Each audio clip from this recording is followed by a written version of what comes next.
Se on Anssi Purevarmilta moro.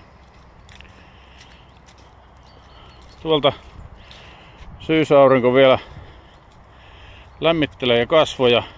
William Herschel, kaveri tässä kuvassa, oli saksalainen sotilasmuusikon poika, joka itsekin sitten suuntautui tälle alalle. 19-vuotiaana muutti Englantiin, Bathin kaupunkiin. Häntä vähän niin kuin nuo tähtitaivaan asiat kiinnosti ja meni kirjakauppaan, osti aiheeseen liittyvän opuksen sekä kaukoputken. No sitten hän huraahti siihen hommaan vähän enemmänkin ja alkoi rakennella itse kaukoputkia. 1774 hän valmisti ensimmäisen kaukoputkensa.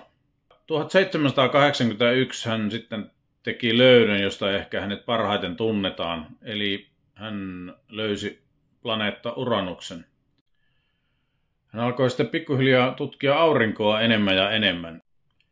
Aurinkoa tutkiessaan hän törmäsi jatkuvasti siihen, että sitä on todella hankala kaukoputkella katsella. Hän teki sitten yhdessä vaiheessa kokeen, että halusi tietää, että minkälainen lämpötila näillä eri väreillä on.